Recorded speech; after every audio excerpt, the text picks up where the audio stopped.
Helm's Deep, the great fortress of Rohan, is undoubtedly one of the most iconic locations in all of Middle-earth, and is questionably one of the most spectacular cinematic battles in all of movie history. And it is here where this video begins. So it begins.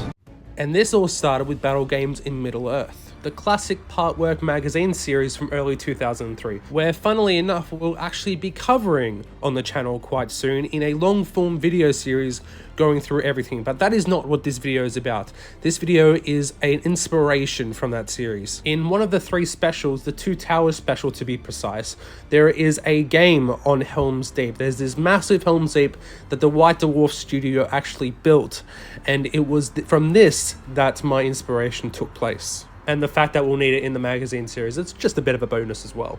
Rustling through a bit of source material is where I really took the inspiration from, all the way from the Two Towers journey book, all the way through War in Rohan. I designed a sketch. I knew this board I wanted to be on a 4x4 board, and I needed to design a layout of how I wanted Helm's Deep to look, to also match the scenarios that I wanted to play with this board as well. Once I designed a layout that I was happy with, I then started on one of the most impressive pieces on the board, and that will be the gatehouse itself.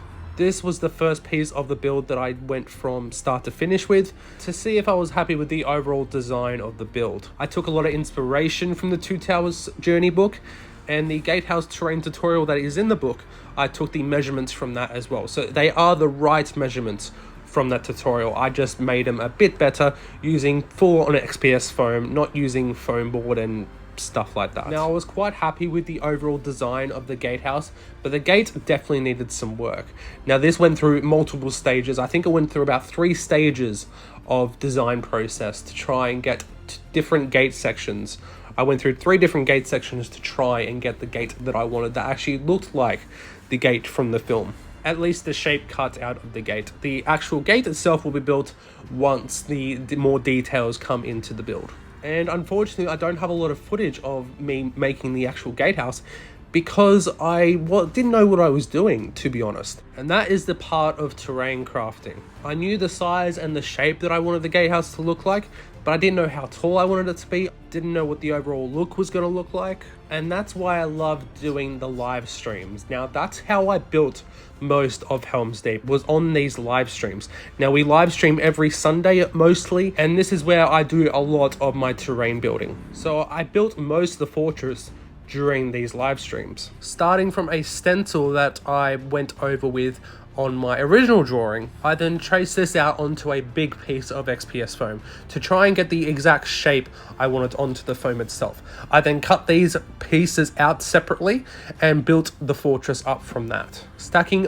multiple layers of XPS foam onto each other. The shapes that I wanted soon became tall enough for the walls themselves. Now I made sure that the walls were tall enough, especially on the deepening wall, that Uruk's siege ladders could be propped up against them. Doing a bit of carving here and there, I cut out the crenellations that are needed for the tops of the walls. This again was all done in XPS foam. And for the rocky foundation of the fortress itself, I used green structural XPS foam, which is not great for carving, not too great for carving bricks and stuff like that, but it is great for, it's cheaper, and it's great for getting height into a build where I can use rock molds and modeling compound to shape into a rock formation. So there we have it, guys. That is stage 1 complete. Now normally I would end a video here, but I don't want to leave it, that's kind of boring if you just to leave it, if I just build a few things and, you know, really not delve much into it. So instead of actually breaking this down into a few parts, this is going to be, we're going to complete a section at a time, essentially. So what we're going to do now is we're going to go into the brickwork. We're going to do some more detailing of what we actually done. So what we've done so far is just the bulk work, the actual bulk work, the basic foundation of Helm's Deep. We've done the outer wall. We haven't done the inner wall yet, or the keep. That will be in a separate video. We're going to focus more on the outer walls and the deepening wall in this one. So what we're going to go do now is we're going to do a lot of detailing, and we're going to we're gonna basically do it to a certain point of completion in this video. So I hope you guys go on to enjoy. Now, as you can see, as this is a fortress, there is quite a lot of brickwork to do. The easiest way I can assemble this, guys, is to just do it stage by stage. Just do one section at a time, do one wall at a time, and you'll get it done nice and quick. Now, there are numerous ways to make brick patterns, guys, and considering Helm's Deep is a constructed fortress, it has quite a regular brick pattern, even though there are slight variations in there.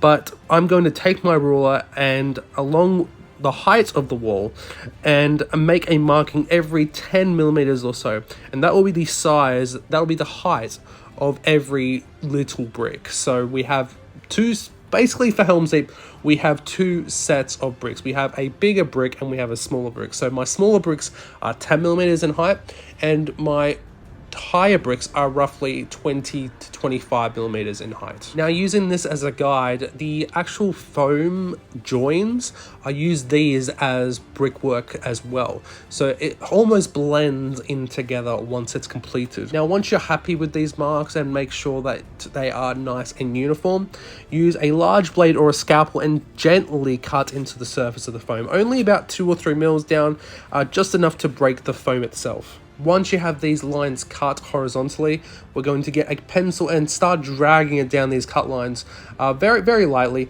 just to make our grout lines. Now, once we do this, we now need to mark how big our bricks are going to be. Now, for my bricks, I usually cut them about 2 to 2.5 mils, depending on how big your bricks want to be. Everyone's different. Everyone wants different size bricks. So depending on how big your bricks want to be, this is where you decide how big your bricks want to be, and also make sure they're not uniform. That makes it more realistic. Now, we cut these against the grout lines, and using the exact same method as we used for our horizontal lines, we open these up with a pencil as well. And after this, you should have a lovely little brickwork pattern. Now, you can stop there or you can continue on to the next stage, but you can also just do this over everywhere you want brickwork to be. Now, on to the fun stage, guys. So we want to get rid of that foamy texture that's on there. So we can do this by rolling up a big piece of aluminium foil. Just get a massive piece, roll it up into a ball and roll it back and forth against the foam. This will impart a really nice rocky texture onto it. Press it, dig it in, and you'll notice that the foam takes all this texture on and makes, like I said, a really great stone finish.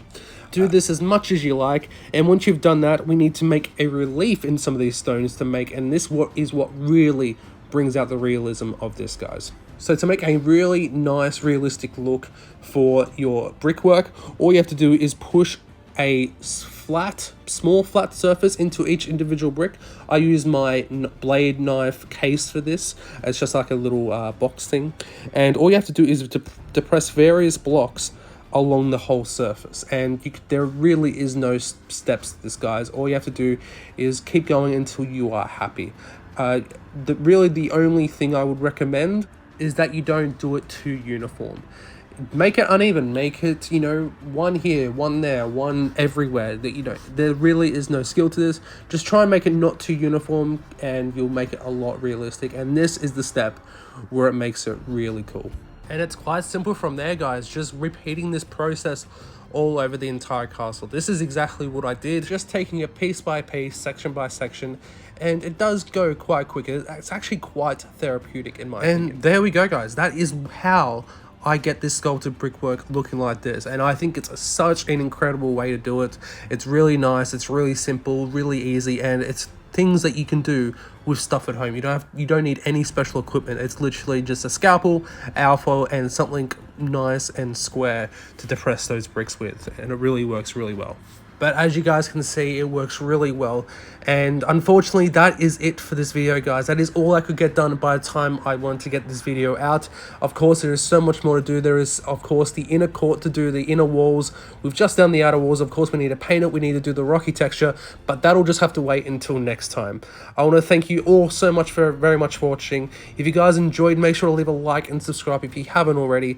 And let me know down below what else in Middle-earth you guys would like me to see to create. 8, and I will definitely try and get that. I'm trying to look for more suggestions. I need your help, guys. Let me know what you guys want to see, and I'll try and make it happen. But thank you guys so very much for watching. I hope you guys enjoyed. I'll see you guys in the next video or stream, and as always, happy gaming.